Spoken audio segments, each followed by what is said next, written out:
తాజా అంశాన్ని చూస్తున్నాం. సికింద్రాబాద్ జవహర్ నగర్ నేపాలీ ముఠా దోపిడీ కేసులో ప్రధాన నిందితులను పోలీసులు పట్టుకున్నారు. నేపాల్ సరిహద్దుల్లో అరెస్టు చేసినట్లు తెలుస్తోంది.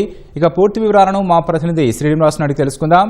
శ్రీనివాస్, చెప్పండి, నేపాలీ ముఠాను ఎలా పట్టుకున్నారు? పూర్తి వివరాలేంటి?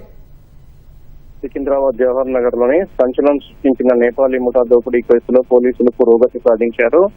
స్థానికంగా గోల్ఫ్ కాలనీలో నివసించే వృద్ధ దంపతులు విశ్రాంత ప్రొఫెసర్ మురళీధర్ తో పాటుగా ఆయన భార్య వైద్యురాలు విజయలక్ష్మిని తాళ్లతో కట్టేసి మొత్తం మంది ఇచ్చి వారింట్లో దాదాపు 70 నుంచి 80 తులాల బంగారం, 20 కిలోల వెండి, అదేవిధంగా 30,000 రూపాయల నగదు, 3,000 రూపాయల అమెరికన్ డాలర్లు దోపిడీ చేసి పరారైన నిందితులు, ప్రధాన నిందితులు మీనాతో పాటు ఆ భర్త రమేష్ ను పోలీసులు పట్టుకున్నట్టు సమాచారం.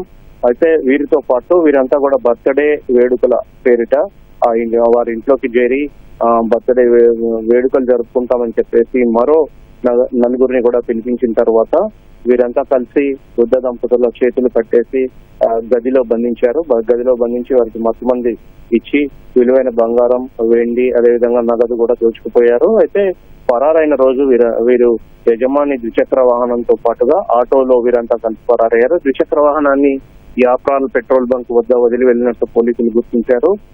పని మనిషిని వృద్ధ దంపతులు వద్ద నేపాలీ పని మనిషి జంట ఏదైతే ఉందో వారిని వృద్ధ దంపతుల వద్ద పని మనిషిగా చేర్పించిన భీమ్ అనే వ్యక్తి మధ్య దళారిని కూడా పోలీసులు అదుపులోకి తీసుకుని ప్రశ్నిస్తున్నట్టు సమాచారం. ప్రస్తుతం వీరిద్దరిని ఉత్తరప్రదేశ్ సరిహద్దుల్లో పట్టుకున్నట్లు తెలుస్తుంది. వీరిని పీటీ వారెంట్ పై పోలీసులు హైదరాబాద్ తీసుకొస్తున్నట్టు సమాచారం. ఈ కేసులో పరారీలో ఉన్న మరో 4 కోసం ప్రస్తుతం పోలీసులు గాలిస్తున్నారు.